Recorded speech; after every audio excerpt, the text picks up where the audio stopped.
The Han Solo Force Awakens Black Series figure was just re-released in the archive line. I just got this in from Amazon, and this is a very important release because it's the first time in the archive line that we've seen an updated head sculpt. So previously we've gotten re-releases of older figures with updated face printing, but the face printing just isn't enough to make up for the head sculpt sometimes, and these figures, such as the Hoth, Han Solo, and Luke Skywalker, they come out looking pretty wonky. We did just get the Bush re-release of Princess Leia in her disguise, and this had an updated face print on the old head, and it looks great.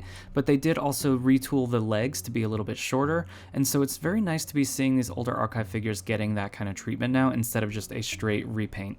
So I'm using these cutting gloves so I don't cut my finger because I had a close call a few months ago, and now I wear these anytime I'm using a blade. I'll have these linked below in case you're interested in getting them. They were like $12, but I highly recommend them. I'm going to go ahead and open this from the bottom. So what that does is it protects the packaging so you can still put the figure back in the box, and it largely looks untampered with on your shelf in case you like displaying your figures in the packaging while you still can. Getting the figure out of the box, it definitely is an improvement from the original. I still think the body sculpt is a little bit weird. He's been called Diaper Han before because of the way that the crotch piece is sculpted. Pretty limited articulation. You do have that older neck joint there. You know, I'm glad that they resculpted this. I personally don't really have much of a need for this figure because I do have the Figuarts one, but let's look at him compared to the original release here. You can see obviously this is a massive improvement, not only in sculpt but also paint. Like, look at the hair color and just the way that the eyes were painted on the original release. This was definitely the worst time in the Black Series. That's when we also got that weird Poe Dameron. His gun is pretty standard, no paint details here. This could have used a little bit of silver and brown details.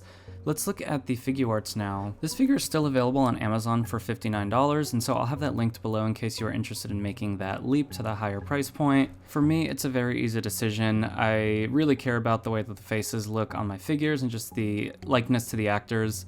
The gun is actually still pretty non-detailed on the Figuarts one as well, just a little bit of brown on the hilt there, but it still needs a little bit of maybe some metallic dry brushing and that middle snoot. He comes with an alternate one that is already holstered, so that way, you know, you don't have to worry about the gun popping out, although it does pop off his thigh, so I find that a little bit more annoying than just having a holstered weapon, but I guess it gives a little bit of a sleeker look when it's all put together. But let's look at these side by side and you'll see the difference here. I'm really curious if you guys think it's worth the $25 versus the $60 price jump here. I just think Figuarts completely nailed the Harrison Ford's likeness. I just don't know of any other Han Solo figure that looks as good as this one does. They're A New Hope Han, it leaves a little bit to be desired, but this one is just one of my favorite figures in my entire collection, and so I really just bought the archive one for this video, but I'll probably be getting rid of him pretty soon. Let me know what you guys think, leave a comment and a like if you haven't already, and I'll see you all next time.